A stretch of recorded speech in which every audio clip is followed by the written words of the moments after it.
그러니까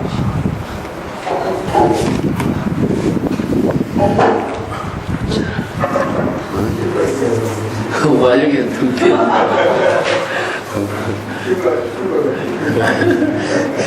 휴가 지난주까지 다 한 줄 할 거야 아니습니까?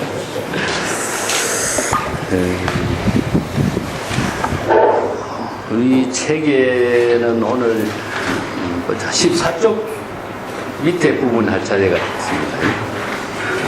위에 이제 평등법에 대해서 이야기했는데,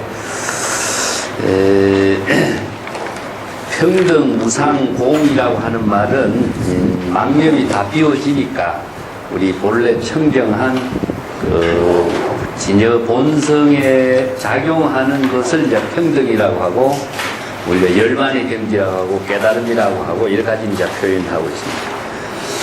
14쪽 맨 위에 보면은 평등이라는 것은 이제 무엇인가? 그 평등이 바로 열반의 경지고 자의식이라든가 열반이라든가 이체의 모든 대상 경계를 모두 등 비우는 것이 이제 공의 경지고 평등의 경지다. 그런 말을 해놨거든요.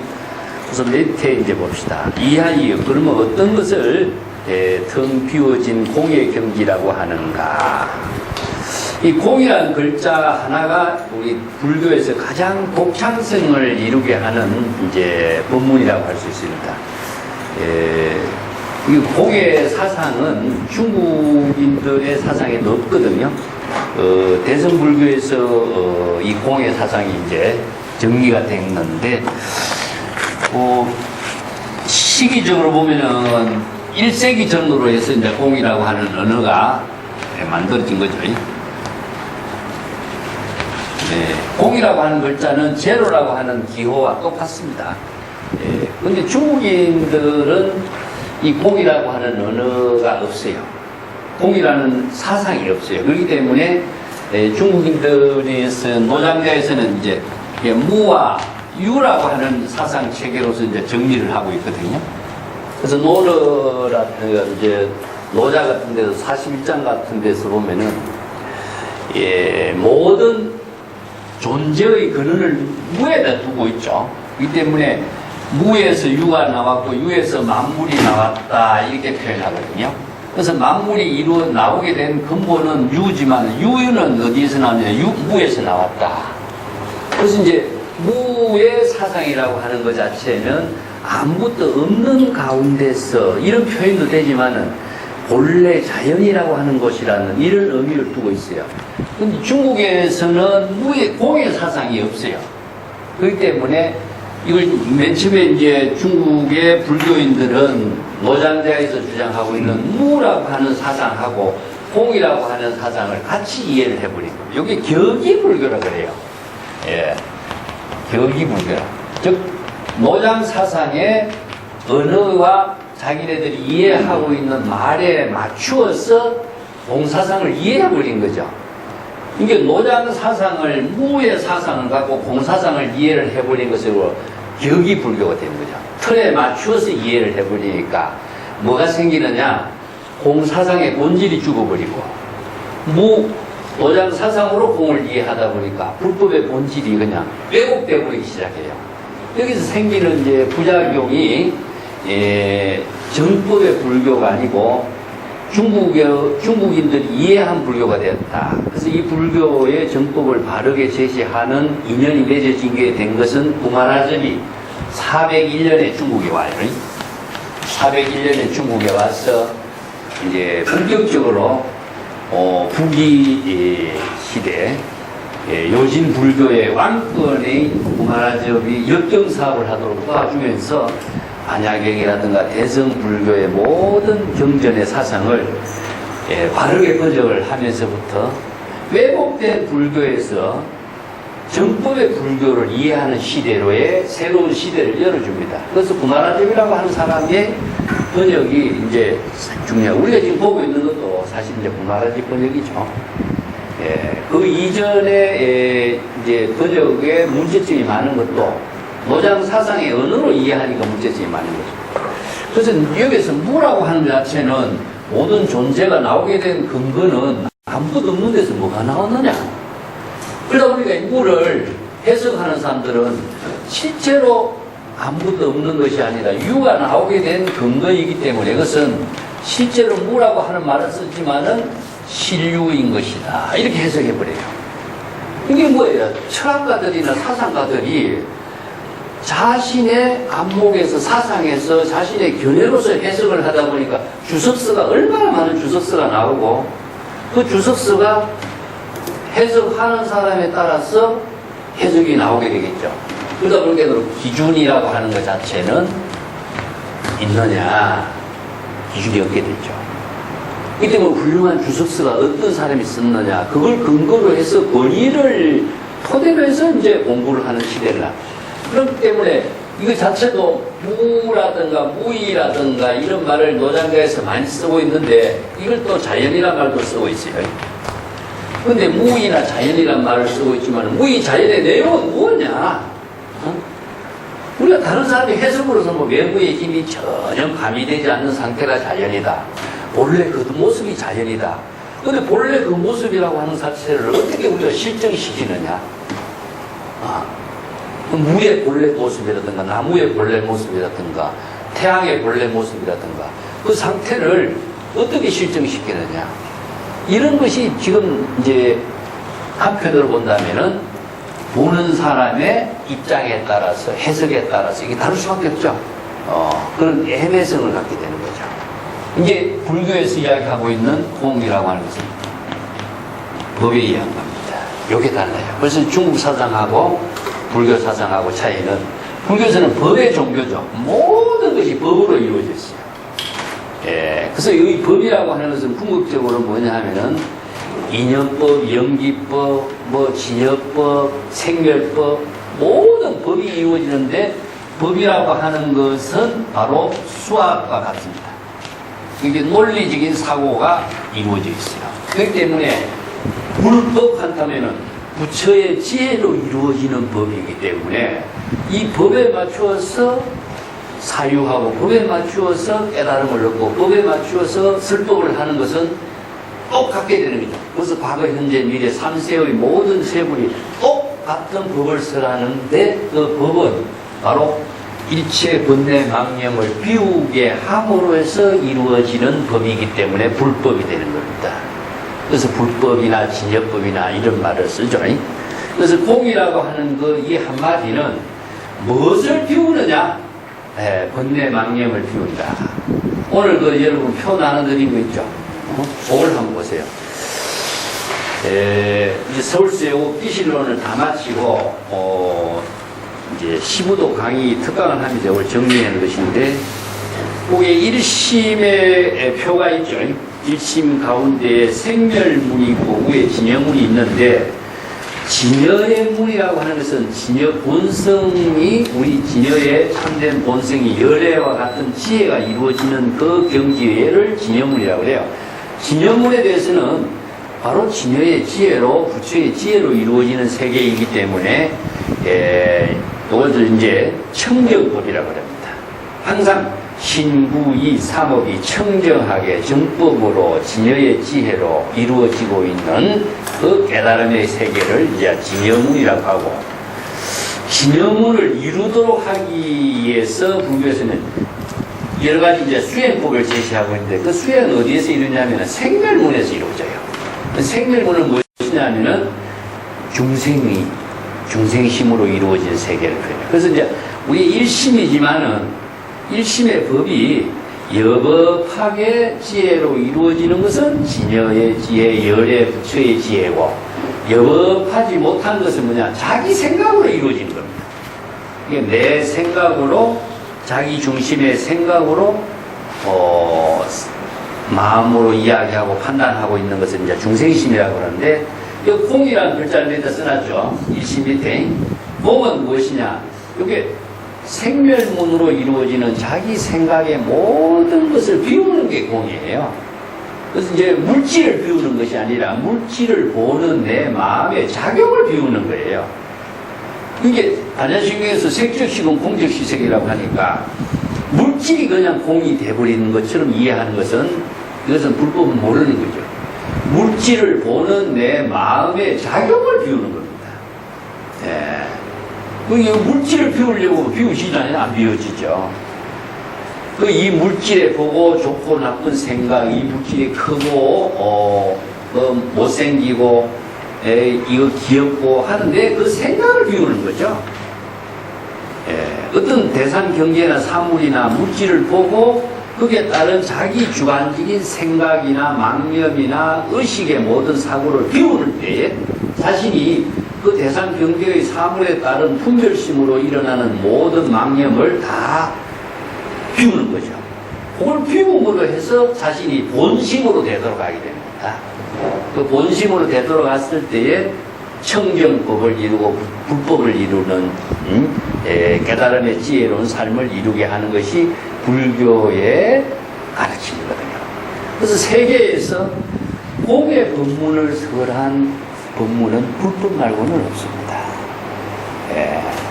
그래서 중국의 사상에서도 처음에 이게 공사상이 전래됨으로부터 중국인들이 이해하기가 어려웠거든요.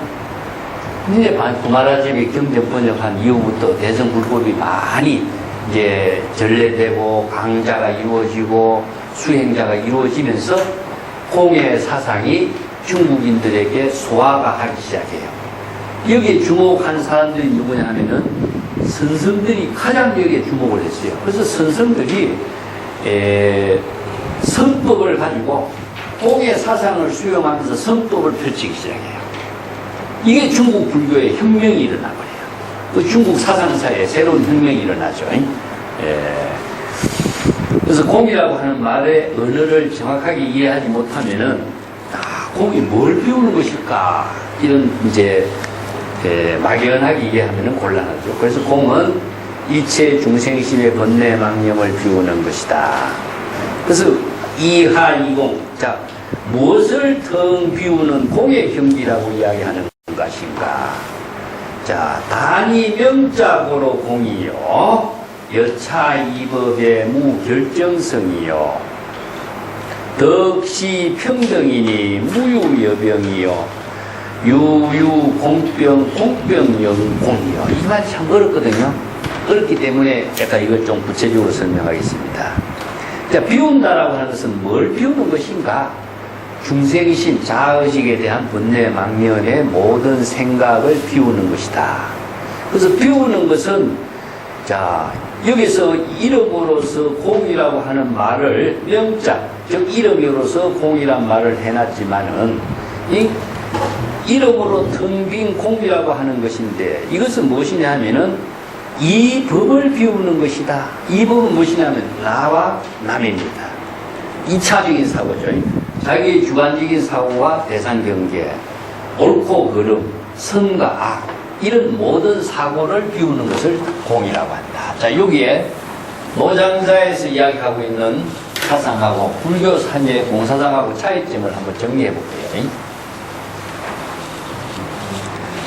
여기에서는 나와 남이라든가, 그걸 자타라든가, 자타라든가, 그렇게 표현해요. 아니면 유와 무라든가, 또 다르게 한다면 선과 악이라든가, 이런 것은 전부 다 두 가지의 생각이죠. 여기에 이원적인 사고입니다. 자, 여기에서 선과 악을 판단한 사람은 누구냐? 나입니다, 나. 자기의 주관적인 생각으로 자기가 판단했을 때 이건 선이고 자기가 판단했을 때 이건 악이 되는 거죠. 그러니까 여기에서 자기의 이원적인 사고의 망념을 전부 다 바로 중생심이 돼요.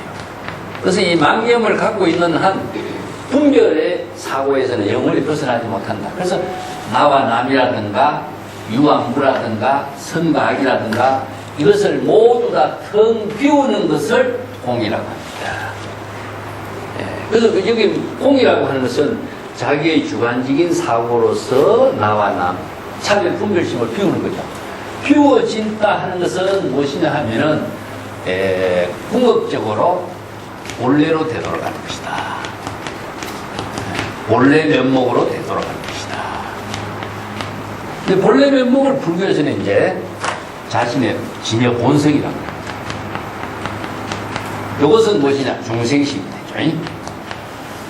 중생심. 중생심은 전부 다 망념으로 이루어져 있기 때문에 이 망념이라고 하는 것은 자신이 본성의 지혜를 작용하게 하는 힘을 잃어버리게 돼요. 그래서 궁극적으로 뭡니까? 바로 비우는 그 불법의 가르침에 의해서 중생심을 비우고 본성으로 되돌아가는 거죠. 그래서 여러분 표 나눠진 가운데 보면은 시각이 공각으로 가는데 제가 화살표를 하나 했을게요. 예. 근데 시각은 뭐냐? 중생심을 비우는 것을 시각이라고 해요. 이걸 시각이라고 해요. 자, 공각은 무엇이냐? 바로 진여 본성을 공각이라고 해요. 근데 시각에서 동각으로 가는 구조, 중생심을 망념을 자각해 하는 것이 바로 처음 깨달음을 이루는 것은 시각인데, 자, 시각이 어떻게 이루어지냐 하면은 발심에 의해서 이루어진다. 그랬죠? 발심 수행에 의해서 이루어집니다. 발심은 뭘 하는 게 발심이라고 그랬습니까? 제가 망념을 자각하는 것이 발심이라고 그랬습니다.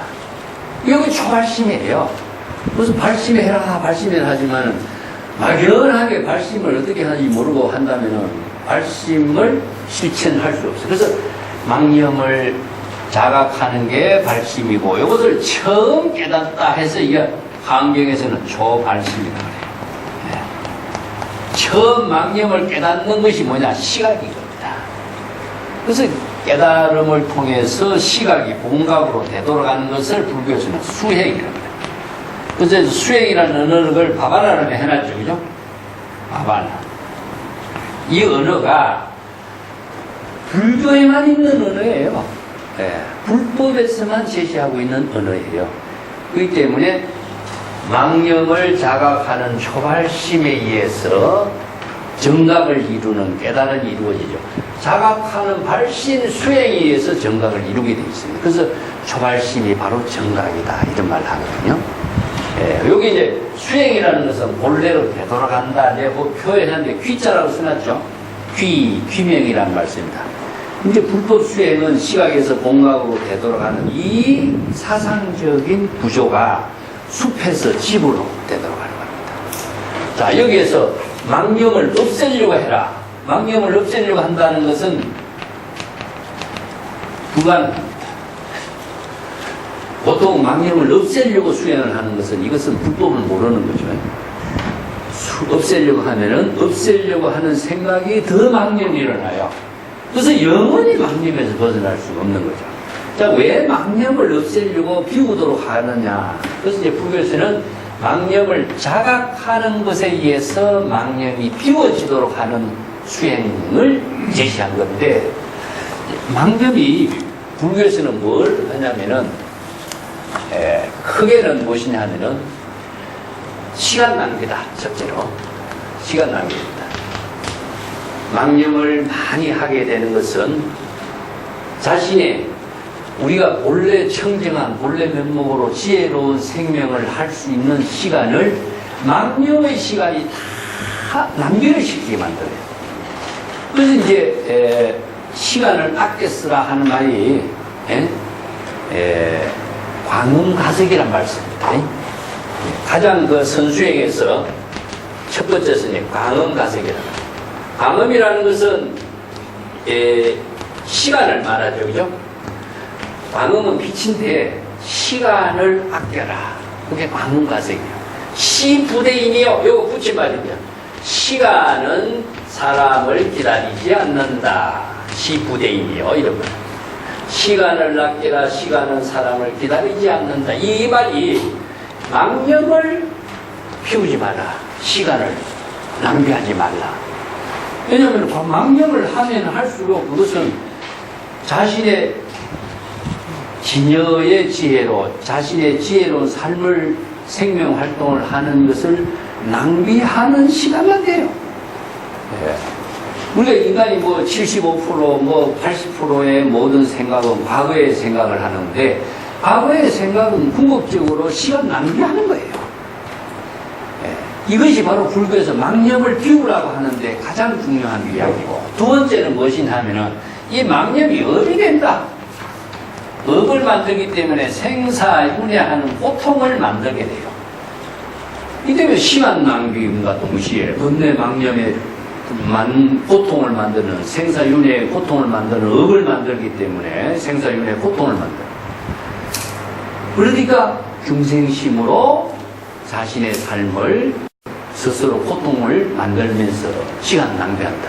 그래서 이것을 벗어나도록 제시하는 것이 불법의 가르침이에요. 그래서 생사윤회를 벗어나게 하고 생사분내 망념을 초월해서 바로 진여 본성 본래 면목의 지혜로운 삶을 사는 것은 무엇이냐? 바로 지금 여기에 자신이 수처작주 선에서 이야기한다면 곳에 따라서 자신이 주인이 돼서 지혜로운 삶을, 창조적인 삶을, 또 보살도의 삶을 이루도록 하는 것.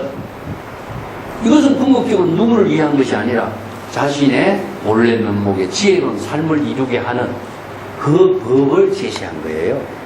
누구 때문에 한 것도 아니고 누구 어떤 목적을 한 것도 하나도 없어. 각자 이체의 모든 생명이 본분의 생명으로 지혜로운 삶을 이루도록 하는 거다. 여기서 평등이란 말이 그거예요. 평등은 누가 부여받은 것도 아니에요. 본래의 생명의 작용이 바로 평등입니다. 그래서 이제 불성은 일체 중생이 모두 구족하고 있다 하는 것 자체가 평등이에요. 그런데 이 평등의 생명을 자신이 망념을 가지고 생사윤회를 함으로 업을 짓는 생활을 함으로 해서 첫째는 시간을 모두 탕진하게 되는 거죠. 귀중한 시간을 낭비하게 되는 거죠. 자, 그래서 번뇌 망념을 텅 비우는 것은 공이라고 하는 그 말도 단순하게 언어 문자로 방편의 언어로 제시했을 뿐인데 공이라는 그 생각까지 비워야 돼. 공이라는 언어까지도 비워야 돼. 번뇌 망념 공이라는 언어를 생각하는 것도 자기가 생각하는 공의 이해밖에 안 돼. 여기까지 비워야 돼. 그래서 결정적으로 공이라고 하는 것도 자성이 있는 것도 아니고 원래 이 공이라는 글자도 평등의 입장이기 때문이다. 이 공이라는 언어에 집착한다면 공병에 떨어집니다. 그래서 우리가 중생의 번뇌 망념의 병에 뜨는 것은 바로 신병이라고 한다면 공이라는 언어에 집착하는 것은 공병에 떨어져요. 그래서 공병 역시 텅 비우지 않으면 안 될 것이다. 이런 말씀이죠. 그럼 이제 진여의 지혜를 이룬다고 하는 것은 언어 문자를 초월해야 되고 또 명칭을 초월해야 되고 또 자기의 생각이나 모든 의식을 다 비우는 것을 공이라고 그럽니다. 우리가 정도가에서 법성에서 그러죠. 무명무상 결일체 그런 말 하죠. 네?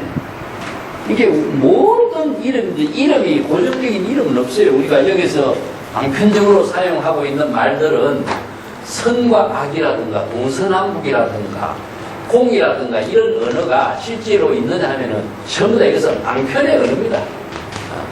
방편의 언어는 진실을 깨닫게 하기 위한 임시 방편이죠. 그렇기 때문에 정도가에서 이제 무명무상 결일체 이런 말을 써요. 실제로는 이름도 없는 거죠. 무상 절일체, 일체의 모든 그래서 다 초월됐어요. 이름도 없고 모양도 없어요. 실제로 동서남북이라든가 이런 것도 우리가 임시로 동서남북을 정해놨어요. 시간도 우리가 시간 아침 몇 시에부터 출근해서 몇 시에 하는 것으로 정해놨지만은 시간도 없어요. 이것은 무엇이든지 간에 방편으로서 활용하기 위해서 이름을 붙여놓은 거죠. 고정된 이름과 모양이라는 건 사실은 없거든요.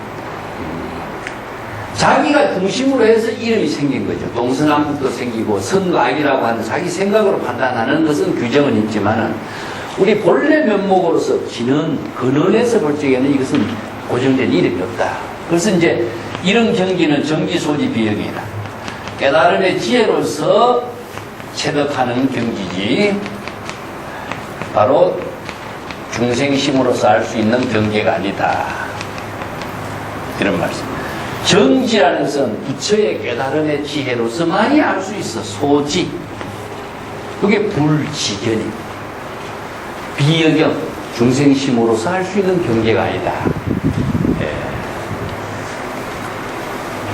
임시 방편으로서 뭐 부처나 열반이나 해탈이나 이름을 붙여놨을 뿐이지, 그것이 고정된 부처가 어디 있고 고정된 공이나 또 고정된 번뇌망념이나 어디 있느냐. 이 모든 것을 방편의 언어로서 이해를 바르게 해야 되지. 언어 그 자체까지도 초월하는 지혜를 쓰지 못한다면 언어에 떨어지고 언어의 벽에 또 속박되어버립니다. 이런 이야기입니다. 그 이제 이런 것이 참선 수행에서 제가 건강경에 그 해설하는 데도 써놨습니다만은, 참선 수행에서 가장 중요한 것이 세 가지로 이제 제시했어요. 이게 뭐냐, 문자 반야라고 해요. 문자 반야. 또 관조 반야, 실상 반야, 이 세 가지를 제시하는데, 문자 반야는 뭐냐면은 경전이죠, 그죠? 모든 방편 본문입니다. 모든 방편 본문은 어느 문자로 설명해놨어요. 우리가 여기서 공이라는 글자도 어느 문자로 설명해놨어요. 예, 이것을 수학으로서 이야기했을 적에도 기호입니다, 기호. 모든 법칙이나 진실을 바르게 이해하기 위해서는 그에 따른 반드시 명칭이 있어야 돼요. 이게 공식이 있어야 되는 거죠. 자, 여기서 공의 법문이라는 것은 모든 번뇌 망념을 비우도록 제시하고 있는 법문으로서 공이라는 언어를 사용해요. 수학이라고 하는 글자도 그렇잖아요. 플러스 1도 아니고 마이너스 1도 아니에요, 제로는. 그렇지만 제로가 갖고 있는 힘은 무엇이냐? 자, 1에서 시작되고 한 무한의 수, 무한의 모든 수가 제로가 다 가지고 있어요. 아무것도 없는데 제로만이 일체의 모든 수를 다 포용하고 있어요. 그래서 공은 무엇이냐? 무한수입니다. 무한. 이걸 대수라고 해요. 위대한 수라는 뜻입니다. 그래서 참 이게 비어있기 때문에, 아무것도 없기 때문에 없는 것이 허무가 아니라는 거죠. 비어있기 때문에 일체의 모든 법을 포용하는 지혜가 여기 있는 거죠. 이게 바로 참 불가사의한 법의 세계죠. 우리가 번뇌 망념을 비움으로 해서 부처의 위대한 지혜가 작용하게 하는 법이나 똑같습니다. 그런데 여기에 문자 반야라고 하는 것은 뭐냐? 모든 경전의 방편 법문은 방편 법문의 언어를 통하지 않고서는 우리가 사유를 할 수가 없어요. 그래서 사유를 하고 진실을 깨닫게 하는 모든 법문은 경전의 방편의 언어로 쓰여져 있습니다. 그 수학의 모든 공식을 만들어낸 것은 뭡니까? 수학의 그 모든 가치를 그걸 증명해서 제시하려면은 수학의 모든 공식과 방정식을 활용하지 않고서 불가능합니다. 마찬가지죠. 근데 수학의 답을 풀면 방정식이나 공식은 다 필요 없는 거죠. 언어도 마찬가지입니다.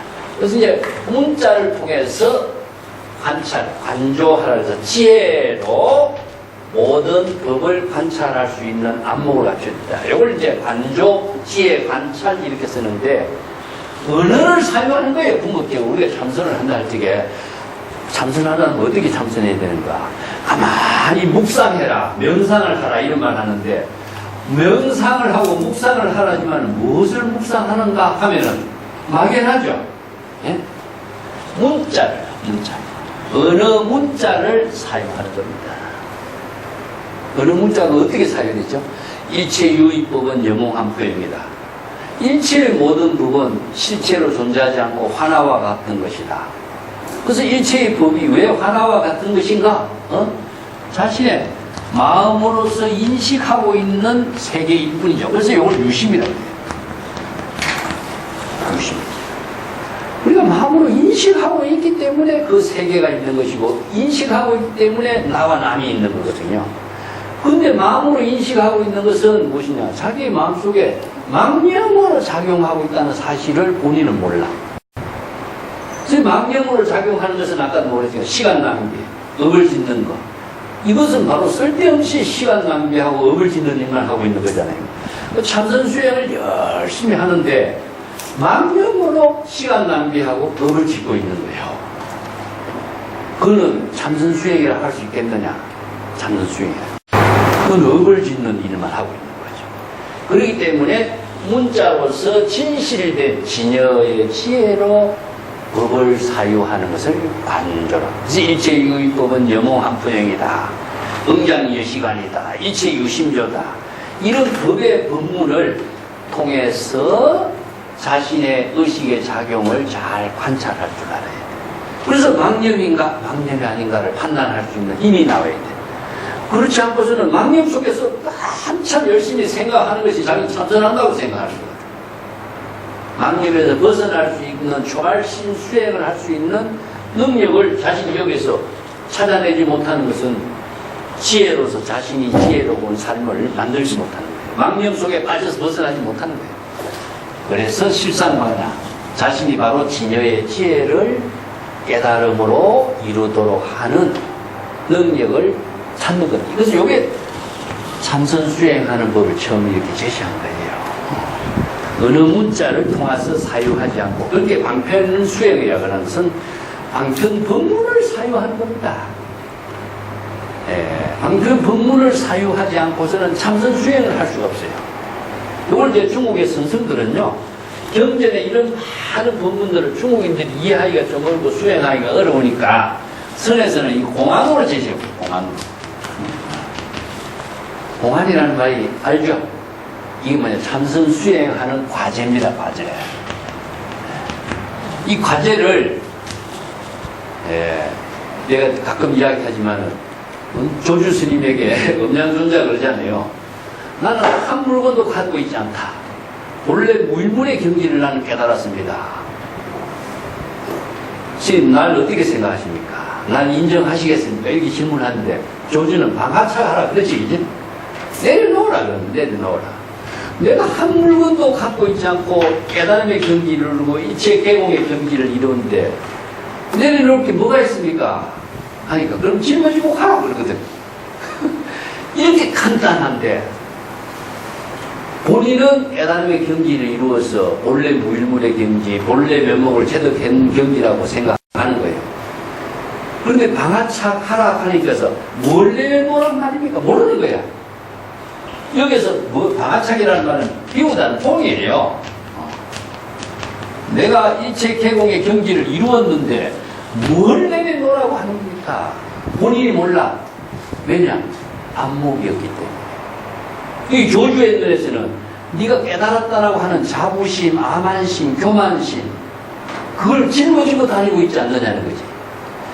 깨달았다는 생각, 깨달음의 경지를 이루었다, 본래 무일물의 경지를 이루었다, 한 소식을 이뤘다는 그 교만심과 아만심을 내려놓으라고 하는 거야. 근데 자기는 그 아만심에 떨어 있는지 교만심에 떨어 있는지 몰라. 이 조주가 그걸 병을 지적해 주는 거죠. 이게 뭘 내려놓으라고 합니까?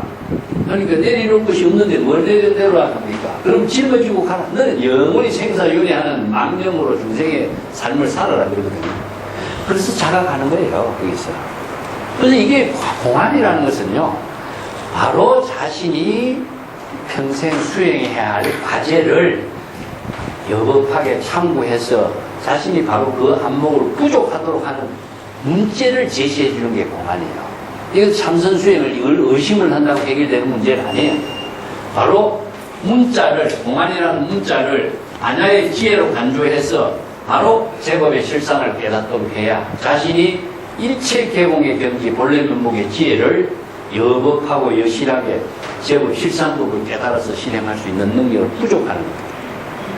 생각을 한다고 망명으로 생각하는 것은 업을 짓고 시간 낭비밖에 안 되는 거죠. 아무런 참선에 도움이 안 돼요. 이건 이제 뭐 세상의 모든 지혜를 이루게 하는 것은 이 문제가 있어야 돼요. 문제. 문제라는 것은 수행의 과제입니다. 이 과제가 없는 사람은 수행이 안 돼요. 그래서 항상 이 과제를 갖고 있어요. 과제는 원력의 힘을 통해서 본인이 만들어가야 되는 것이지, 누가 과제를 제시한다고 해서 그 과제를 가지고 자기가 수행을 할 수 있느냐? 그렇지도 않아요. 이게 발심 수행은 본인이 그 과제를 자신의 수행으로서 만들어갈 수 있도록 하는 그 원력의 힘에 의해서 이루어집니다. 자, 15표 쪽에 넘어가겠습니다. 시유질보살, 시유질보살이 무소수의 이수재수하고 미구 불법의 역불멸수하고 이 취정야라 설신유고의 염악희 중생희 대비심입니다.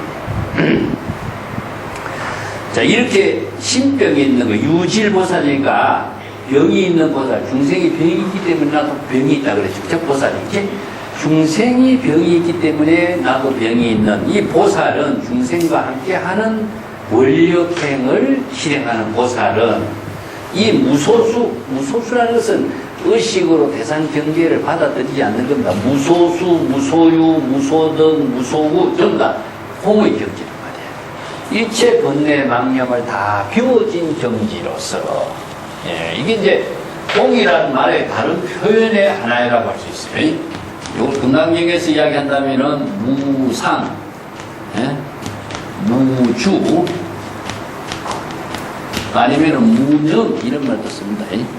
무념이라든가 무심이라든가 이 경지는 번뇌 망념이 다 없는 경지니까 무념 무심은 바로 공의 세계를 말해요. 그 다음에 무소수, 여기서는 받아들인 것이 의식의 대상 경계를 받아들이지 않는 것. 무소구, 무소유, 무소덕 전부 다 같은 말이에요. 자, 이 공의 다른 표현들이에요. 그렇기 때문에 아상, 인상, 이 공은 뭐냐? 자의식을 비우고 또 의식의 대상 경계를 아공, 법공을 이루었지. 자의식도 비우고 의식의 대상 경계도 비우고 아공, 법공이 되었기 때문에 밖에서 누가 무슨 소리 해도 그에 대해서 대상으로서 그 감정, 누가 남을 아무리 욕을 해도 그 욕을 자의식이 없기 때문에 그걸 받아들이지 않게 되는 겁니다. 내가 자의식이 있으면은 누가 나를 멸시했다, 나를 모멸했다, 나를 무시했다, 이 받아들이게 돼요. 그렇기 때문에 인욕행을 할 수가 없는 거죠. 자의식을 갖고 있는 한 인욕행은 불가능해요. 이 때문에 아공, 법공이 됨으로 해서 무상, 무주, 무소수, 무소구, 인욕행이 가능해요. 보살도가 가능하게 되는 거죠. 예. 이 때문에 의식의 대상 경계에 어떤 것도 받아들이지 않는 것, 이게 바로 일체의 제법을 여실하게 수용할 수 있는 것이요. 수재수, 이런 말이죠. 이게 어려운 언어들이에요. 경전에서도 어려운 말들인데 내가 의역을 해놨습니다. 자의식이 있으면은 누가 남이 욕을 하면은 그것을 받아들이잖아요. 아, 저 사람이 나를 무시했다 하지만 자의식을 비웠기 때문에 나에게 욕하는지 누구에게 욕하는지 관심을 갖지 않게 됩니다. 그래서 욕을 한다라고 하는 거, 남을 비방한다라고 하는 것은요, 사실상 우리가 업을 짓는 일이에요.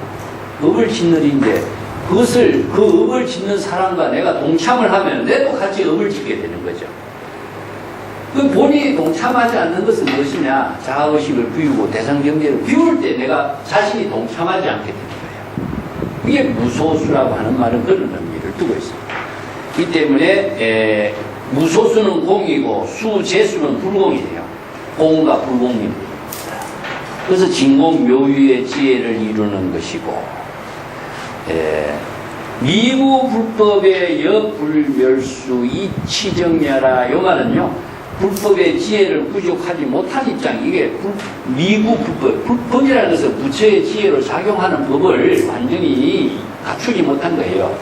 그래서 불법 하면 어렵죠. 자, 불교는 아까도 얘기했지만 전부 다 법의 종교입니다. 오늘 나름대로 표도 있는 것처럼 불법, 요거 진여법 이런 말을 쓰는데, 이 법이라고 하는 말이 무엇이냐면요, 부처의 지혜로 작용하는 것을 법이라 그래요. 부처의 지혜가 재작용되는 법, 요걸 이제 정법이라고 내가 표현해놨습니다.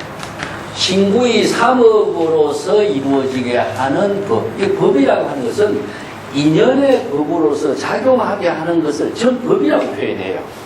이걸 다른 말로 한다면 도예요. 도나 법은 같습니다. 물이 흘러가는 것과 같은 것인데 이것은 자아의식이 있는 것이 아니라 바르게 여법하게 생명의 작용이 이루어지고 있는 것. 부처의 지혜로 생명의 작용이 이루어지는 것, 진여의 지혜로 생명의 작용이 이루어지는 것. 이것은 법이라고 하는 것은 그런 의미를 갖고 있어요. 만약에 인연법 같은 것 있습니까? 인과 연의 결합에 의해서 이루어지고 있는 법, 이런 말이거든요. 그러니까 이는 주관, 객관이 함께 뭉쳐져서 생명의 작용으로서 이루어져. 그래서 인연법으로서 이루어지는 것은 무엇인지 간에 다 업이 만들어집니다. 네? 그래서 인연법은 전부 업이 만들어지는 일이고, 이거 중생이죠. 그죠? 그 진연법은 인연을 초월해서 이루어지기 때문에 여기서는 업이 없어요. 그래서 도가 이루어지는 거죠. 이런 것이 이제 불교에서는 다 법으로서 표현하고 있어요. 불교에서 뭐 팔정도법이라든가 연기법이라든가 이것도 전부 실천법도 다 뭡니까? 다 법에 의해서 이루어져요. 그래서 불교는 법의 종교인데 이 법이 이루어지게 하는 것은 바로 공의 지혜를 통해서 이루어져요. 그래서 이제 지혜의 법이라든가 이런 말 쓰는 것도 자기 마음대로 하는 것은요, 중생심으로 업을 짓는 법인데도 청정하게 지혜를 이루는 법은 안 돼요. 예. 그래서 여법이라든가 정법이라든가 이런 말을 썼습니다. 불법의 지혜를 구족하지 못하는 입장에서 부처의 지혜로 작용하는 법을 실행하지 못하는 거죠. 예, 시저진에 따른 대상 경계를 이게 불멸수의 치정야라 소멸시키거나 또한 깨달음의 경지, 정은 깨달음의 경지입니다. 깨달음의 경지를 대상으로 취하려고도 하지 않는다. 자, 이건 이제 여겁하고 여실하게 부처의 지혜를 이제 실천하는 보살의 입장을 이렇게 설명해요. 설신유고나 염악취중생 기대비심이야. 자, 여기서 몸이라고 하는 것은요, 보통 우리가 중생의 그 신체적인 그 몸을 대하는데, 왜 몸이라는 것이 뭐냐면 생사를 초래하게 하는 인연이 바로 몸이에요. 몸. 이 몸이 있기 때문에 모든 이 대상 경계에 대한 그 차별 구별심을 일으키게 되죠. 부처의 몸도 있고 중생의 몸도 있어요. 근데 여기에서 몸이라고 하는 것은 중생의 몸을 이야기합니다. 그 부처의 몸은 뭡니까? 법신, 보신, 화신이라고 표현했죠. 그죠? 여기서 중생이 생사윤회하게 하는 것은 모든 몸이 있기 때문인데, 그래서 비록 몸에 고통이 있을지라도 삼악치, 이게 삼악도, 악치라고 하는 것은 삼악도를 이야기합니다. 사막도에 나아가는 중생, 사막도에서 고통받는 중생들을 대비심으로써 중생을 구제하려고 하는 원력의 대비심을 일으키는 것, 이것을 이제 보살도의 원력입니다. 여기서 대비심이라는 것은 발대비심, 기대비심이나 발대비심이나 같아요.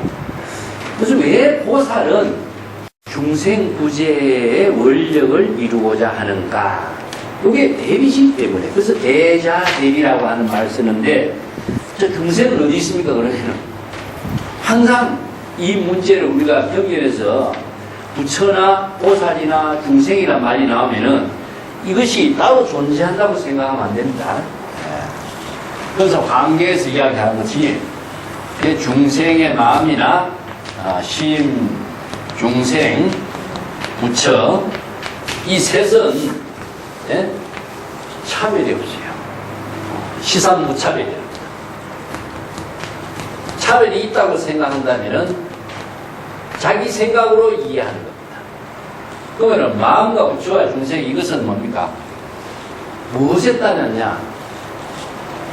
자기 생각으로 망심을 일으키면은 중생의 마음이 돼요. 자기 생각으로 사량 분별을, 많은 번뇌 망념을 일으키는 게 중생이에요. 이 중이라고 하는 것은 많다는 이야기죠. 자기의 생각으로 많은 번뇌 망념을 이것저것 생각하고 일으키는 것은 뭐냐? 중생이에요. 그래서 중생은 다양한 망념을 일으키는 게 중생입니다. 그러면 부처는 뭐냐? 망념을 자각하는 것이 부처예요. 그렇기 때문에 자신의 마음 속에서 중생이 되기도 하고 자신의 마음으로서 부처가 되기도 해요. 그래서 망념을 자각했을 때는 부처가 되고 망념을 자각하지 못하면 중생이 되는 거죠. 그렇기 때문에 마음과 중생과 부처 이 셋은 차별이 없어요. 그래서 일심의 작용이 여법하게 지혜로 작용하면 부처가 되고 망념을 자각하지 못하고 자기 생각대로 망념을 만들어내면 중생이 되는 겁니다. 그래서 내가 전에도 이야기했지만 중생은 5만 가지 생각을 하는 거예요. 5만 가지. 5만 가지 생각을 하는 게 중생이라. 수없이 많은 생각을 자기 마음대로 하는 건 중생이라. 이 많은 생각을 하면은 아까도 얘기했지만 시간 낭비라고 했죠. 자신의 귀중한 생명의 시간을 낭비하는 거고 전부 다 한 생각 한 생각이 다 생사윤회에 업을 짓게 하는 인연을 만나. 이 두 가지가 가장 그 생사윤회의 고통을 초래하는 인연을 벗어나도록 중생을 구제하는 건데 그러면 보살은 뭐겠어요? 자신이 후도심을 가지고 자신의 마음속에 중생을 제도하는 그 원력을 갖고 있죠. 그 보살은 후도심으로서 중생을 제도하는 원력을 갖고 있습니다. 그래서 이제 금강경에 선혼영 제보살, 선부촉 제보살 했죠, 그죠?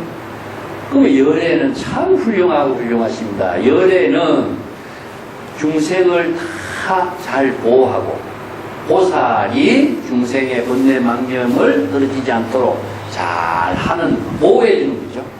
보호를 어떻게 하겠어요? 망신염이 일어난 사실을 자각하는 것이 보호가 되는 거죠. 그 초발심을 통해서 발심 수행하고 망념이 일어난 것을 자각함으로 해서 망념에서 벗어나게 되는 것이 보호가 되는 겁니다. 그러면 누가 보호를 했냐? 자신이 바로 원력을 세운 사람이 보살이고 망념을 일으키는 것은 자신이 중생인 거예요. 그러니까 마음속에서 중생을 자신이 원력의 보살이 되어서 후도심을, 초발심을 일으킴으로 해서 보살이 되는 거죠.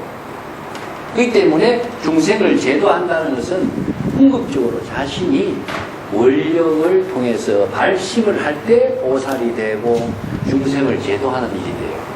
그래서 중생을 제도하려고 하고 대비심을 일으키는 것은 뭐였습니까? 바로 시간 낭비하고 업장 소멸하게 하는 자신의 원력행위, 그게 대비심이에요. 그래서 대비심이 발심으로, 신심으로, 구도심으로 이렇게 함께 작용하게 하는 겁니다. 그걸 언어적인 표현은 달라요. 원력하고 발심하고 대비심하고 이게 다르지만 내용은 다 같은 말이에요. 자, 대비심 때문에, 대비심을 일으키기 때문에 사막도에 떨어지는 모든 중생을 구제하게 되고, 사막도에 떨어지지 않도록 대비심을 일으키고 원력을 세우고 발심을 하는 것이 바로 중생 구제가 되는 거예요. 그럴 때 바로 선호년 제보살, 선부촉 제보살이 되는 적이죠. 그래서 중생 구제라고 하는 것을 중생을 대상으로 구하고 부처가 어떤 중생을 구제하려고 하는 것을 대상으로 이렇게 한다면은 이건 불법 수행에서 정법 수행을 할 수 없습니다. 자, 그 밑에 따라 보겠습니다. 아기 조복의 역강 조복 일체 중생하고 단제 기병의 이 부제법이요. 이단 병본의 이 교도지하라. 요 밑에 줄을 딱 켜놓어서 이 줄이 굉장히 중요한 부분입니다. 유마경에서 이 부분이 이제 어렵기도 해요. 어렵기도 하고 중요한 부분이기도 합니다.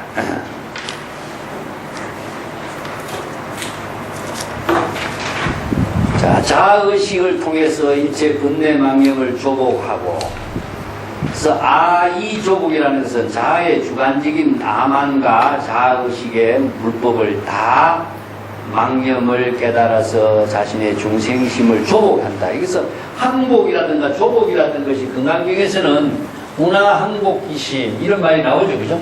예. 여시 항복기심이란 말이 나와요. 항복기심이라고 하는 말이 나오는데 이 항복이란 말은 조복이란 말과 같습니다.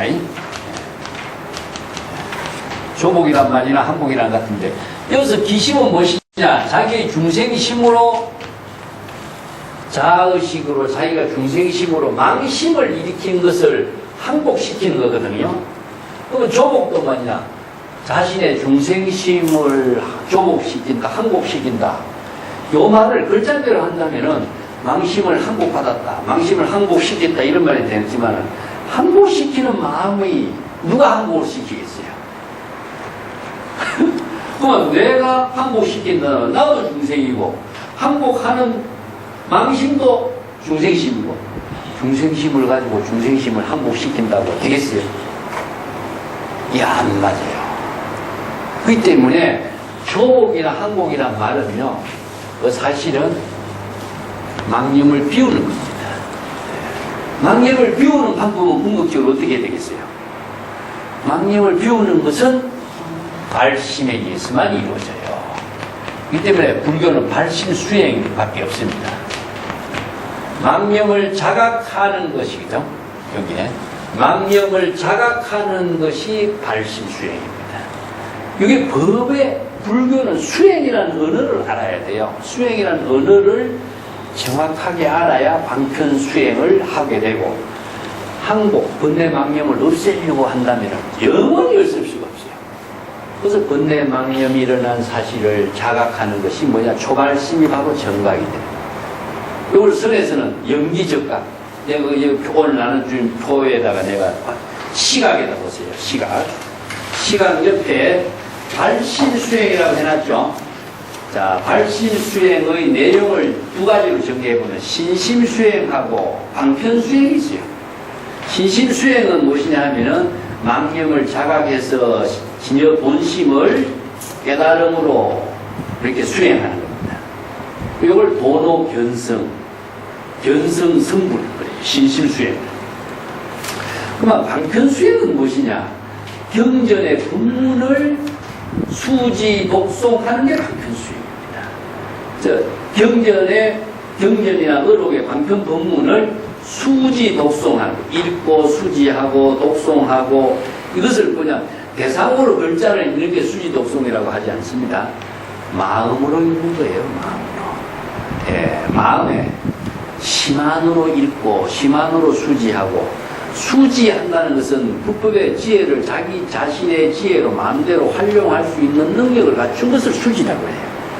그것을 수지해서 위타에서 남에게 설법을 할 수 있는 능력이 되는 거죠. 그죠? 그가 바로 저기열의 열애가 된다. 이런 말 쓰는 것처럼 수지는 수지, 주지, 호지, 법지, 총지 이런 말 씁니다. 지자라고 하는 말 한번 정리해 볼게요. 이런 말에 우리가 경전의 언어를 정확하게 내용을 이해해야 돼요. 수지, 법지, 아니면은 잘 지혜로 호지, 또 주지, 행지, 총지 이런 말을 씁니다.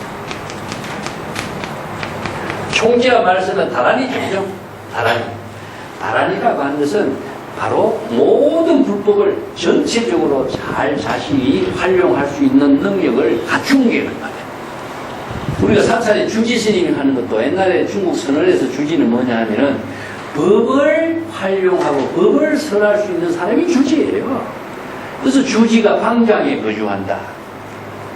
법을 지니고 있는 것, 법을 쓸 수 있는 능력, 법으로 방편 법문을 설할 수 있는 능력을 법지라고 해요. 그런 경지를 바로 수지라고 하는데, 이 수라고 하는 의미는 무엇이냐 하면은, 여시 쓸 법을 여시 아문하는 겁니다. 여시 아문. 자신이 법문을, 설법하는 법문을 완전히 자기 자신의 지혜로 쓸 수 있도록, 이런 수는 불법을 자신의 지혜로 쓸 수 있도록 여법하게 받아들이죠. 이렇게 신수봉행이 이루어지는 거죠. 신수봉행. 그래서 여기에 신수한다는 것은 바로 여법하게 불법을 깨달아서 여법하게 자신이 그 불법을 봉행, 깨달음의 지혜로 작용하고 보살도로 작용할 수 있는 능력을 갖추게 된 거죠. 이 여시 아문 신수봉행이 모든 경전에서 다 그렇게 이루어져 있어요. 그래서 슬법은 여시슬법을 여시아문하고 신수봉행을 하는 것은 여법하게 불법의 지혜를 자신이 깨달음으로 이루게 되고 보살도의 삶을 실행할 수 있는 능력을 갖추게 된 걸 말하죠. 그래서 이미 다 자의식의 아만을 모두 다 조복시키고 항복시키고 번뇌망념을 조복시켰다는 것은 바로 불태전의 경지를 이루었다. 번뇌망념이 일어난 사실을 자각함과 동시에 망념을 잘 망념에 떨어지지 않도록 자기의 진여의 지혜를 호지할 수 있게 되거죠. 이게 선호정 제보살 되는 거죠. 망념에 떨어지지 않고 불법의 지혜를 잘 유지할 수 있고 보호할 수 있다. 그걸 이제 호지라고 쓰는데 호지를 선에서는 보임이라고 합니다. 보임. 선생들이 뭐 보임했다 이런 말 하죠. 이 보임이라고 그래요. 지혜를 잘 지혜로 자신의 지혜로서 활용할 수 있는 능력을 잘 갖추게 되었다. 보임이라고 하는 것은 뭐 보임 수행이 아닙니다. 그 방편의 지혜를 활용할 수 있는 능력을 잘 갖추게 된 상태를 보임이라고 해요. 이 보라고 하는 것은 어떤 의미냐면 법을 지니다는 뜻입니다. 법을 지니고 있다는 말을 보라고 해요. 그래서 번뇌망념을 다 조복하고 일체 중생의 번뇌망념의 모든 것을 당연히 조복하려고 하는 그 원력이 나오죠. 이게 바로 일체 중생에 대한 대비심 때문에 그래요. 그럼 일체 중생은 어디 있습니까? 아만을 제거했다 한다면은 번뇌망념이 일어난 일체 중생의 번뇌망념까지도 다 조복하게 하는 원력을 실행하는 것이 바로 누구냐? 보살입니다. 보살. 그래서 보살은 대비심으로 중생을 부지하는 원력을 통해서 불도를 수행하는 사람이죠. 그래서 보살은 구도자예요, 구도자. 그래서 대성의 수행을, 불법 수행자를, 구도자를 보살이라고 그러죠. 소성의 불법 수행자를 보살이라고 안 해요. 그러면 소성의 수행자하고 대성의 수행자의 차이는 무엇이냐? 이성의 수행자는 번뇌망념을 없애고 번뇌망념을 다 끊어버린다고 생각하는 거죠. 그래서 이걸 이제 아라한의 경지는 번뇌망심을 다 죽였다고 해서 살적이라고 표현해요. 번뇌망념의 도적을 전부 다 없앴다는 거죠. 이 도적을 죽였다는 말인데 자신이 번뇌망념을 일으킴으로 해서 자신의 청정한 지혜를 번뇌망념이 도둑질하고 있는 거거든요. 청정한 지혜로운 삶을 시간을 도둑질했다. 업을 짓도록 만들었다. 이게 전부 다 도적의 행위다. 이 도적을 전부 다 없앤다 해서 살적이라고 하기 때문에 아라한이 됩니다. 아라한. 그래서 아라한의 경기는 번뇌망념을 다 없애기 때문에 어떻습니까? 번뇌망념을 없앨 번뇌망념이 없죠? 없어요. 그러니까 뭐냐? 자신은 깨달음의 경지를 이루었다. 이런 사고를 갖게 돼요. 이게 이제 정상만이라고. 정상만이라는 것은 뭐냐? 이성의 수행자가 나는 번뇌망념을 다 없앴다라고 하는 아만심을 갖게 되는 거죠. 그래서 이 아만심이 바로 패근지종이 되는 거예요. 우리가 이제 유마경에 보면은 이제 뒤에도 나옵니다.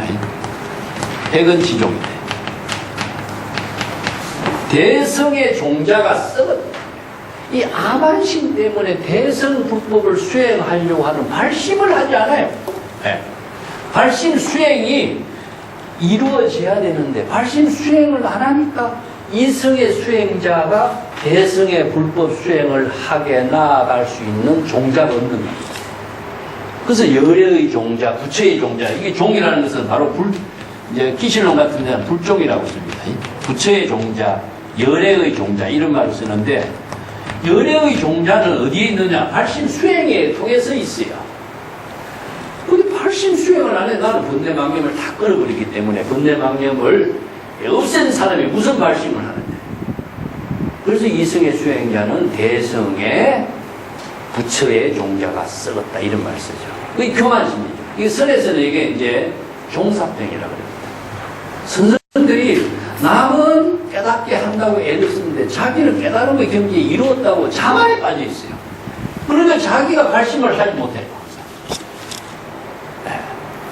이게 바로 선성들이 갖고 있는 종사병이다.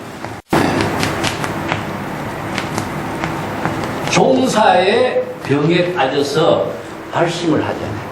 그래서 범부는 오히려 끊임없이 발심을 해요. 그래서 보살이 범부심으로 발심을 하고 범부심이기 때문에 부처를 이룬다 그래요. 그래서 이승의 수행자는 발심을 하지 않기 때문에 대승의 불법을 이루지 못한다. 그래서 일체 중생을 구제하는 원력행을 실행하는 것이 보살인데 이 보살은 항상 소심, 범부심으로 발심을 하는 겁니다. 내가 보살이다 이 생각으로는 발심이 안 돼. 항상 범부심으로 발심을 해야 돼. 그런데 중요한 것이 뭐냐? 그 다음 구절입니다. 단재 기병이요 이 부재법이다. 요 한 구절이 굉장히 중요한 부분이거든요. 다만 그 병을 제거할 뿐이지 법을 제거하지는 않는다. 병은 무엇입니까? 바로 여기에 번뇌 망념의 병, 중생의 모든 병, 신병, 공병, 또 이성의 수행자가 교만의 병. 이 병은 신병 전체를 표현해요. 이게 중생이 번뇌 망념의 병을 제거하기 위해서 대성에서 공의 법문을 쓰랍니다. 그래서 여기에 아상, 인상의 병, 교만의 병, 종사병, 또 자신의 깨달음의 경지를 이루었다고 자만심을 갖는 병, 이 모든 중생의 번뇌, 망심, 교만심의 병을 다 제거하도록 하는 것. 그렇지만 법을 제거하는 것은 아니다. 이게 불법의 대의거든요.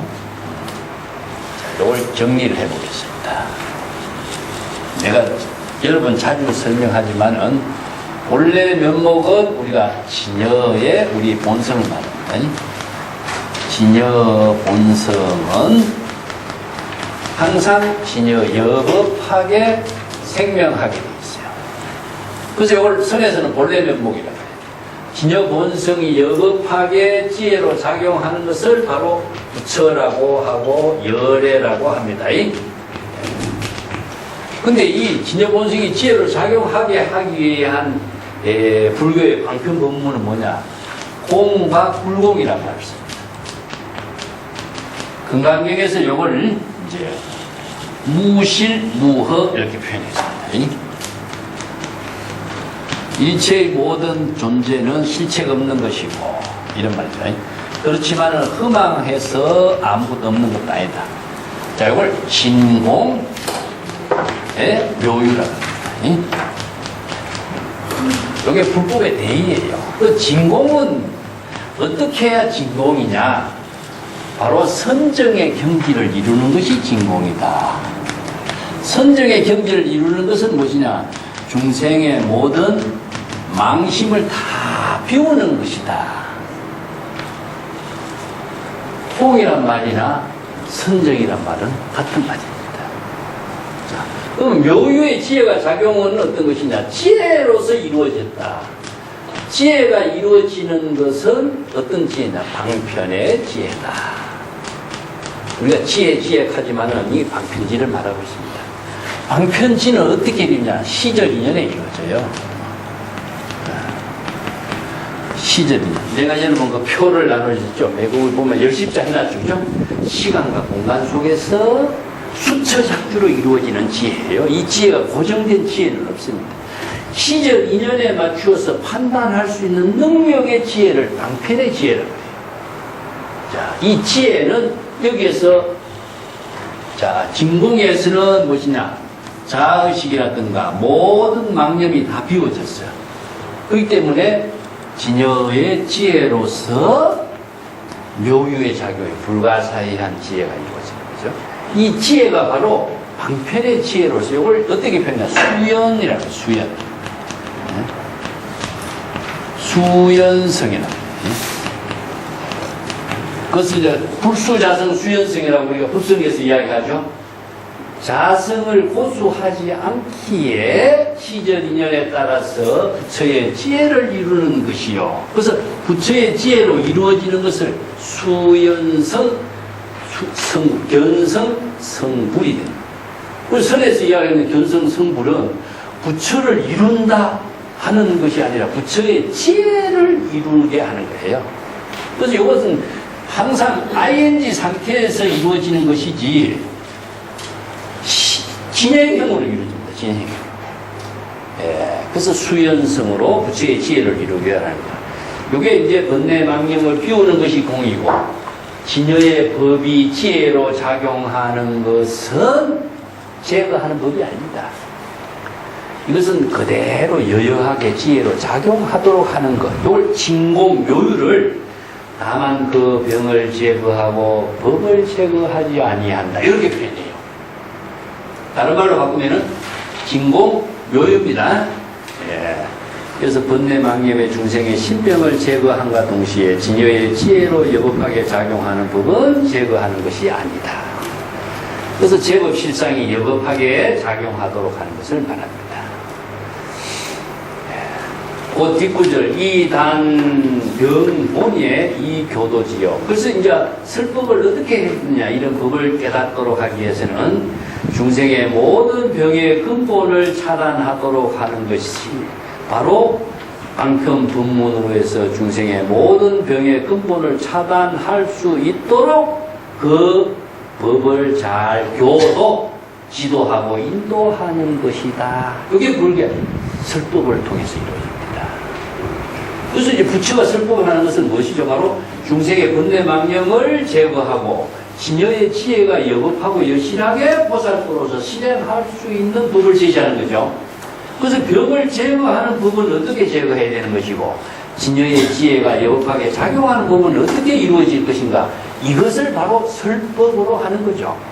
그래서 여기에 중생에게 바로 방편법문을 제시하고 설법을 하는 것은 병을 제거하고 지혜를 이루도록 하는 것. 즉 부제법의 내용은 궁극적으로 무엇이겠습니까? 그러면 자, 여기에서 수연성으로 이루어지는 방편의 지혜는 금강경에서 이야기하는 내용을 본다면은 여시, 주가입니다. 주가 진여의 지혜로 보살도의 삶을 이루도록 하는 겁니다. 이게 수연이죠. 시절 인용하기. 여시, 보시. 네? 진여의 지혜로 보살도의 보시행을 하는 것. 무소주 이생기심하는 것. 네? 무위법으로 차별하는 것. 전부 다 이게 바로 보살도의 삶을 시절 인연에 따라서 방편의 지혜로 활용할 수 있는 능력을 갖추는 것이 바로 병을 제거할지라도 법을 제거하지 않는 겁니다. 그래서 여시죽 하는 것은 여법이나 마찬가지입니다. 여법한 지혜를 시절 인연에 따른 보살도로 사는 것. 이걸 다른 말로 한다면은 아까도 얘기했던 수연행입니다. 수연행.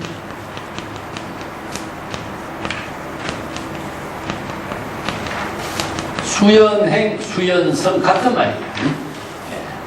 시절 인연에 따라서 방편의 지혜로 보살행을 하고 설법을 하고 또 보살도를 실천하는 그것이 바로 법을 제거하지 않는다. 이런 말씀. 상당히 어려운 말이죠. 예, 이게 그래서 불교는 법의 종교입니다. 그래서 법을 제거하지 않는다는 것은 여법하게 지혜로운 삶을 보살도로 실행하는 것을 말하는데, 이 법이 그러면 어떤 법이냐? 바로 진여의 법이요, 불법입니다. 부처의 지혜로 작용하는 법. 자, 여기서 뭐 여러 가지 실천의 법이 많이 있지만은 다 법의 종교로 이루어지도록 하는 내용이 무엇이냐 하면요, 요게 법이에요. 요게 법. 불교에서는 공과 불공, 진공 묘유의 법이에요. 그래서 이제 진공은 무엇이냐? 망념이 비워지게 하는 것이고, 묘유의 지혜가 작용하는 법. 그리고 불법의 대의라고도 하고, 진공 묘유법이라고도 이야기하고, 진여법이라고 하고, 불법이라고 합니다. 그 밑에 딱 보겠습니다. 하이병본이여 이유 반연이니, 종유 반연 적이 병본이요, 하소 반연 위지 삼계로다. 그럼 무엇을 병의 근본이 된다? 중생의 병의 근본이 되는 것은 무엇일까 합니까? 그 병의 근본이 되는 것은 무엇이냐? 여기에 따라서 이유 이 반연이다. 반연이 병의 근본이 되는 것이다. 반연이라는 것은 인연이 이루어진 것을 반연이라 그래요. 자, 여기에서 중생심으로, 자의식의 중생심으로 모든 의식의 대상 경계를 두고 있는 것을 반연이라고 합니다. 우리가 이럴 때 반연이란 말을 우리나라에서도 많이 쓰죠. 어떤 반연이 있습니까? 이런 말 쓰죠. 어떤 백그라운드가 있습니까? 어떤 인연이 있습니까? 이런 말이에요. 그건 누구냐 하면은 자기중심이죠. 자기중심이 어떤 반연이 있는가? 어떤 대상의 사람이나 물질을 갖고 있느냐, 이런 겁니다. 자기가 자기 중심으로서 어떤 반연이 있다 하는 것은 누구를 알고 있고, 나는 어떤 물건을 갖고 있고, 어떤 것을 소지하고 있고, 이게 다 반연이죠. 자, 이것을 바로 연입니다. 인과 연이 연결되어 있는 것을 반연이라고 그래요. 그 세간의 모든 사람들이 중생의 세계라는 것은 다 자기 중심의 인연, 반연, 친척관계, 뭐 인간관계, 사랑관계, 물질관계가 다 이루어져 있죠. 그래서 이런 것이 다 반연을 두고 있는 것이 무엇이냐? 모든 병의 중생의 번뇌 망념의 병의 근본이다. 그래서 이 반연을 모두 다 비우는 것이 무엇이냐? 바로 일체 중생의 망념을 비우는 것이다. 그래서 병의 근본은 무엇이냐? 반연인 것이, 반연이 있는 것이다.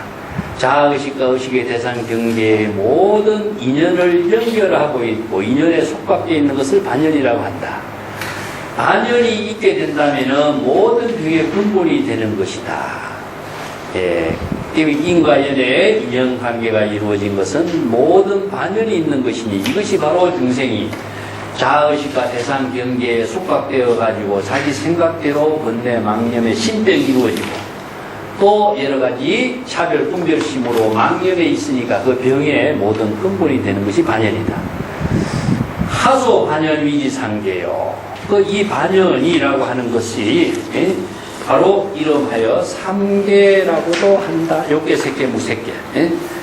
그래서 이제 중생의 세계를 우리가 욕계, 색계, 무색계라고 하는데 욕계, 색계, 무색계라고 하는 것 자체는 중생의 세계는 바로 자아의식과 대상 경계에 반연된 세계. 이 세계가 어디 세계입니까? 바로 자기 중심의 망신 속에 있는 세계죠.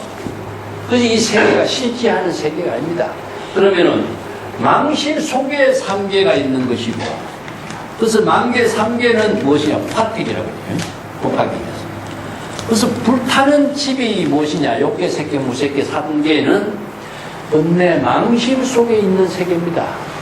그래서 이걸 중생의 세계라고 한다면 부처의 세계는 어디겠어요? 진심의 세계는 무엇이죠? 바로 정토의 세계. 그래서 삼계의 화택의 세계는 중생의 세계를 표현했고, 진여 본심의 지혜로 청정하게 작용하고 있는 세계는 정토라고 표현해요. 그래서 이 정토나 삼계라고 하는 것은 존재하는 세계가 아니죠.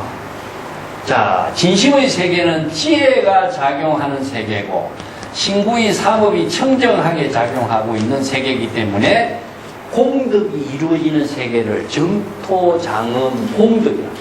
정토에 장엄하는 세계, 정토의 공덕의 세계가 이루어지고, 삼계윤회의 세계는 뭡니까? 음이 만들어진 세계야. 그래서 생사윤회하는 음을 만드는 세계다. 그래서 이걸 비유법으로 사용하는 거죠. 근데 이거 실제로 공간이 존재하는 세계라고 이해한다면은, 자, 이것이 바로 이 세계가 또 집착의 대상이 돼요. 반연이 되는 겁니다. 그렇기 때문에 불법을 공부하면서 이런 비유법으로 어떤 공간적인 시간적인 세계를 제시하는 것이 실제로 존재하는 공간, 실제로 존재하는 시간으로 착각하면 안 돼요. 그러면 언어도 그런 존재하냐? 언어도 없어요. 방편의 언어밖에 없어요. 그게 방편의 언어는 뭐와 같으냐면은 물을 건너갈 때 뗏목과 같아요.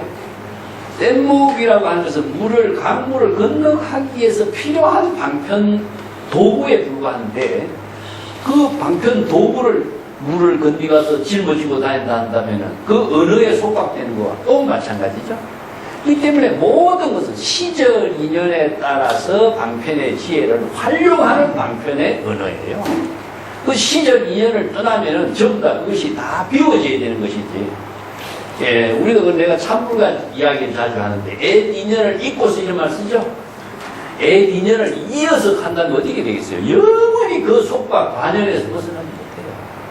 옛 인연을 잊고서 옛 인연을 비우고, 지금 여기에 시절 인연에 따른 지혜로운 삶을 살아야 돼요. 이게 보살되는 것이지, 옛 인연의 언어, 문자, 사람, 망상 다 짊어지고, 어떻게 지금 여기에 보살됩니까?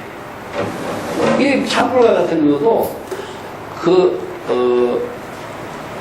그냥 불법의 사상에 맞추어서 그걸 써야 되는데 그냥 말만 잘 연결하니까 영원히 중생이 되는 참불가가 된 거죠. 이게 방편의 언어라고 하는 거래요. 방편의 지혜를 통해서 지혜를 이루게 하는 언어인데 중생이 되도록 하는 방편의 언어는 이것을 불법하고 전혀 관계없어요. 우리가 참선 수행할 적에도 실참, 실수란 말 쓰거든요.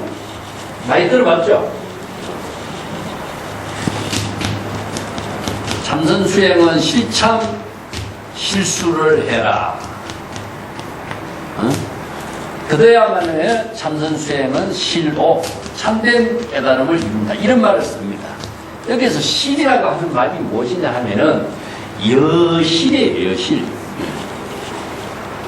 여실 수행이에요. 그 기신론에도 여실 수행은 바로 보살성을 이야기합니다. 여실 수행을 해야만이 부처의 종자가 단절되지 않는다. 이런 말을 쓰거든요.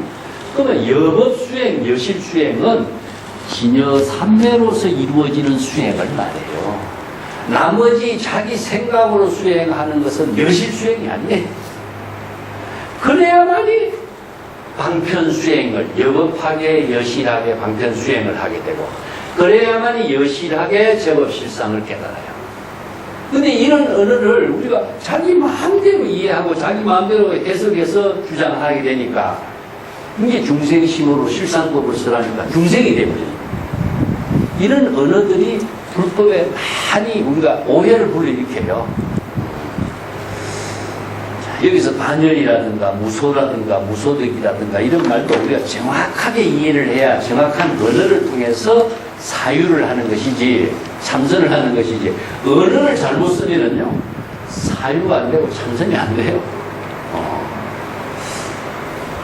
반열이라는 것이 무엇이냐? 무소득이요. 무소득이라고 하는 것은 반열이 없다라고 하는 것이요.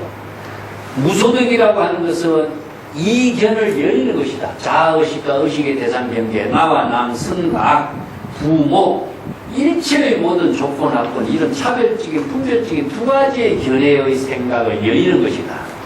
두 가지 생각은 자기 중심에 의해서 이루어졌거든요. 그래서 자기 중심을 통해서 생각하는 모든 의식, 자아의식과 의식의 대상 경계의 모든 이견을 열리는 것이다.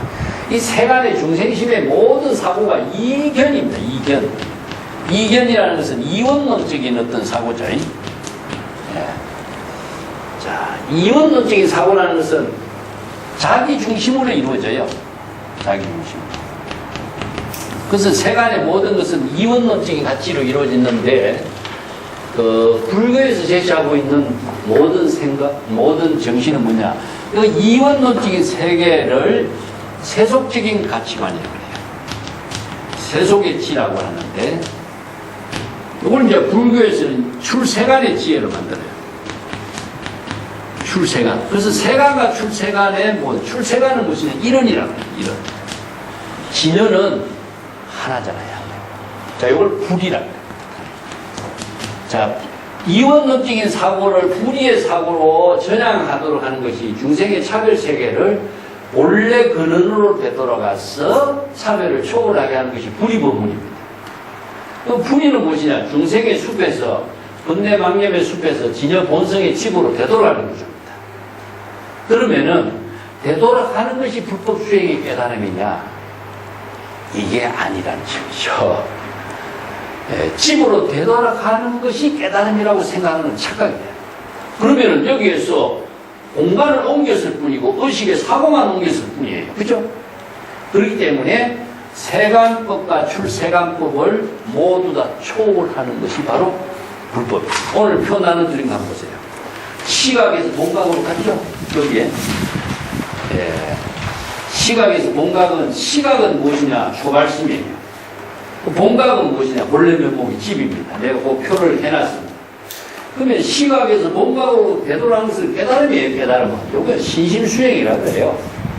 자, 망념을 벗어났기 때문에 깨달음은 돼요. 그렇지만 본각에서 벗어나지 못하면 본각이 또 깨달음의 집착의 대상이 되는 거죠. 이 구조가 무엇이냐 하면은 선에서는 백척간두 진일보라고 해요. 백척간두라는 것은 깨달음의 경지, 고공평상, 남이 접근할 수 없는 깨달음의 세계를 이루었지만은 그 깨달음의 세계에 오르기 힘든 곳에 올랐다고 해서 거기에 안주해버리는 것이 되는 거예요. 그렇다면 깨달음의 세계가 또 집착의 대상이 될 수밖에 없죠. 그게 뭐냐? 세간을 벗어나서 출세간에 이르는 것이 깨달음이냐? 아닙니다. 세간에서 출세간으로 가서 출세간, 세간을 모두 한꺼번에 비워야 돼요. 이것이 바로 진여의 지혜로 작용합니다. 그래서 진여의 지혜가 작용할 때에 세간과 출세간을 모두 초월하게 됩니다. 그래서 이걸 초월의 논리라고 해요. 예. 본래로 구조상으로서는 본래로 되돌아갔지만은 여기에서는 진여 본성의 지혜로 작용하는 것에 의해서 일체의 모든 세간과 출세간을 초월하게 하는 작용이죠. 그래서 작용은 뭐냐? 수연성입니다. 수연성. 시절 인연에 따른 지금 여기 자기 본분사 지혜로운 삶을 통해서 세간과 출세간의 모든 대상까지도 초월하게 됩니다. 이것이 바로 불법에서 이야기하고 있는 공의 사상이에요.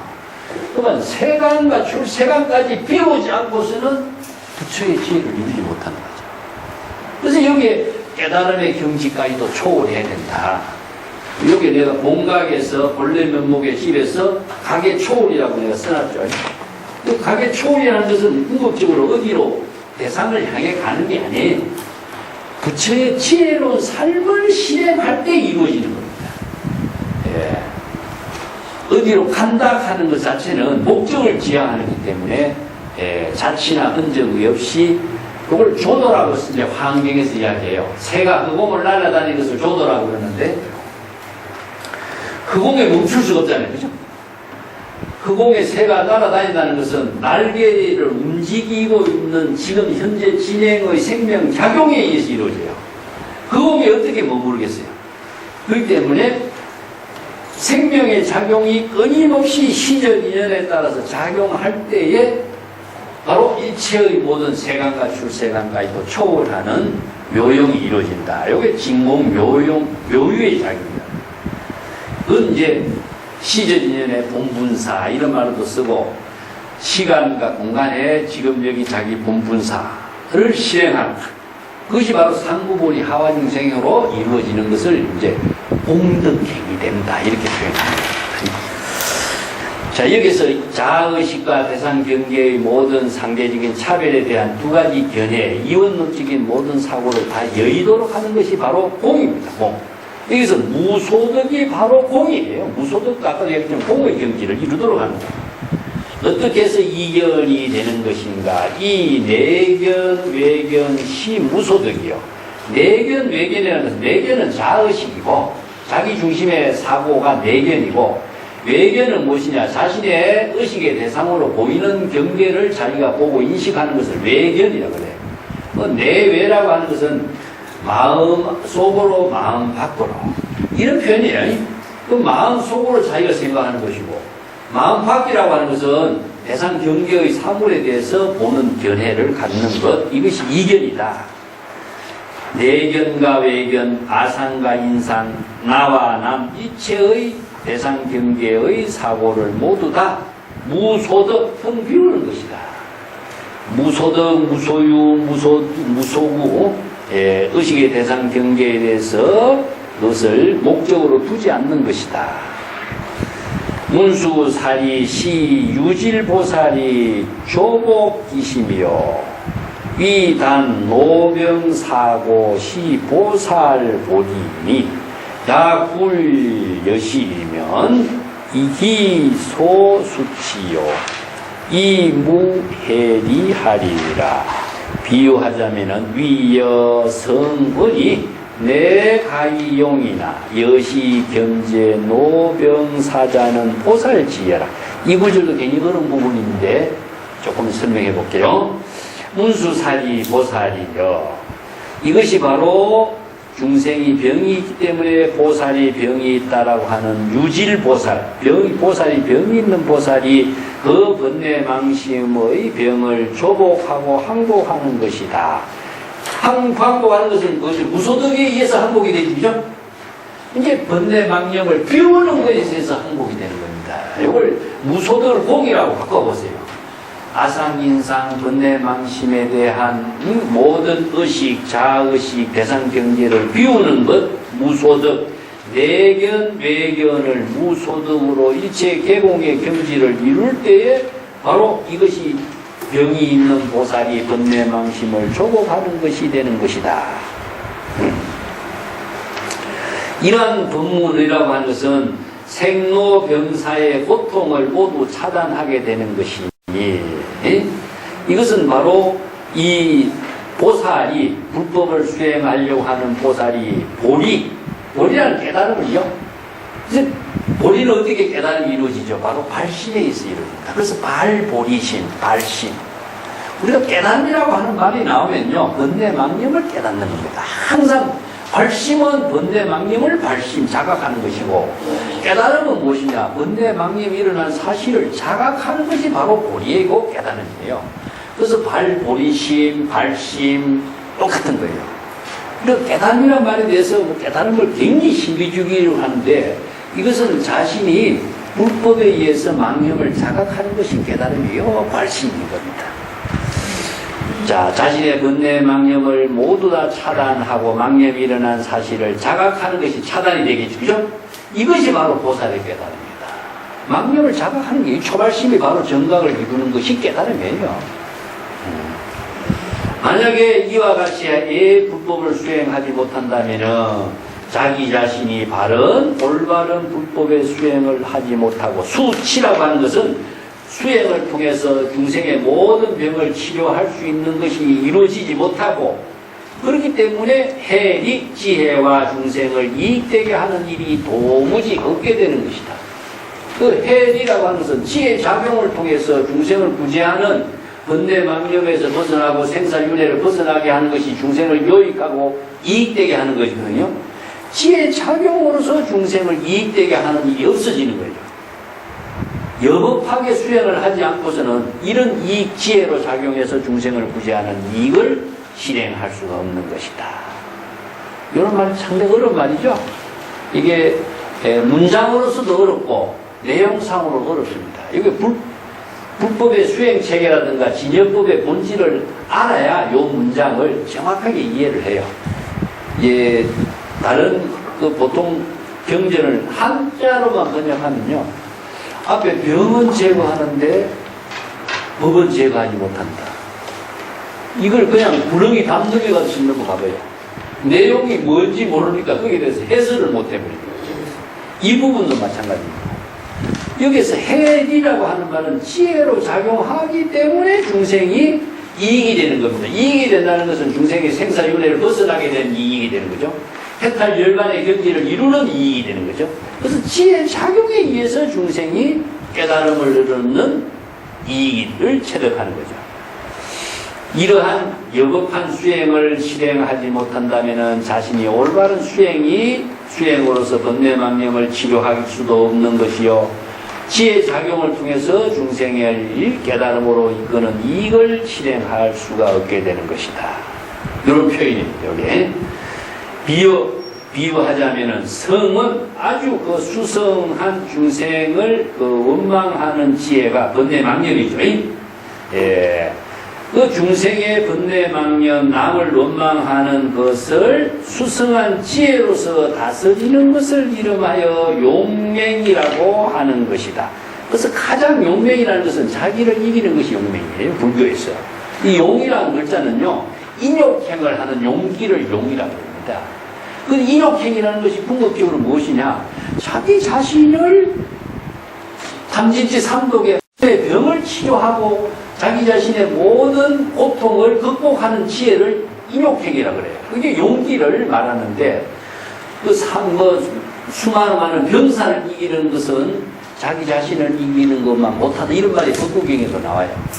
자기 자신의 망념을 극복하는 것을 용기라고 합니다. 예.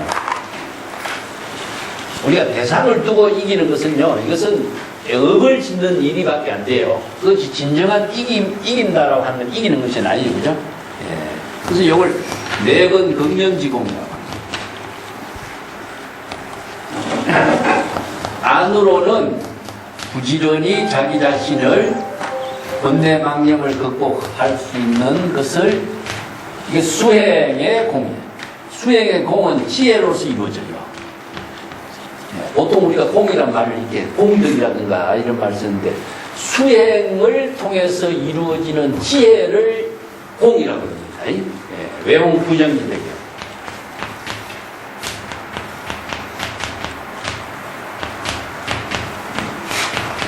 그래서 공덕이란 말을 그래서 씁니다. 공덕이라고. 덕이라고 하는 것은 모든 하와 중생을 덕이라고 하고 상구보리를 공이라고 해요. 자기 자신이 번뇌망념, 안으로는 번뇌망념을 자각하고 번뇌망념을 벗어나고 자신의 번뇌망념에 떨어지지 않도록 수행하고 정진하는 것을 공이라고 해요. 그 지혜가 나오죠. 그죠? 예. 바깥으로는 뭡니까? 나와 남과의 모든 인연을 통해서 남과의 조화를 이루는, 부정이라는 것은 조화를 이루는 겁니다. 화합을 이루는 겁니다. 화합을 이루는 그 덕을 실행하는 것을 뭐냐? 바로 하와증생이라고. 그래서 공덕이라는 것은 지혜와 자비를 실행하는 거예요. 이게 삼구보리 하와증생. 그러니까 이게 자신이 진여의 지혜로 이루어지는 그 덕을 우리가 불교에서는 공덕이라고 했습니다. 지혜를 이루는 힘이 없으면 공덕이 이루어지지 않죠. 그래서 수많은 적군을 무찌르는 용맹 장수보다도 심중의 적, 마음 가운데 적이 뭐죠? 망념이죠. 그죠? 심중의 적을 이기는 것이 진정한 용기이다. 용맹이다. 중생의 원망을 수성한 지혜로 다스리는 것이 진정한 용맹인 것이다. 이와 같이 번뇌망념을 다 이견을 경제라고 하는 것은 무엇이냐면요, 생로병사 자의식과 이원론적인 모든 차별 분별심을 모두 한꺼번에 다 제거하는 걸 견제라고 해요. 하나만 제거하는 것이 아니라 모두 함께, 모두 함께 번뇌망념, 생사윤회하는 번뇌망념, 생로병사의 고통을 따르는 모든 자의식의 번뇌망념을 다 제거하는 것을 이름하여 보살이라고 한다. 보살은 것은 번뇌망념을 자각하고 번뇌망념의 병을 치료할 수 있는 부도자를 우리가 보살이라고 합니다. 이 보살된다라고 하는 것은 자신이 번뇌망념을 자신이 잘 자각하고 번뇌망념에서 벗어날 수 있는 지혜를 이루고 또 그 지혜를 이루는 그 작용이 바로 공덕행이 되는 거죠. 그래서 삼구보리 하와중생은 대상을 두고 있는 것이 아니라 이구제를 통해서 이루어져요. 안으로 번뇌망념을 자각해서 극복하고 부지런히 건이라는 것은 정진입니다. 수행 정진하는 것을 건이라고 해요. 우리가 팔정도에서 육바람에서 정진 있죠. 정진은 이게 건을 말해요. 부지런히 게으름을 떨쳐버리고 번뇌망념을 극복하고 자각하는 수행 정진에 의해서 공이 이루어지고, 또 바깥으로는 모든 일체 만물과 더불어서 조화있게 다툼이 없어요. 다툼이 없다라고 하는 것은 모든 만물과 하나된 불의의 경지에서 덕을 이렇게 실행하고 하는 것을 덕이라고 한다. 이게 바로 불교에서 이야기하는 공덕이에요. 예. 자, 오늘 여기까지 할까요? 예. 내용이 상당히 어렵죠? 자, 마치겠습니다.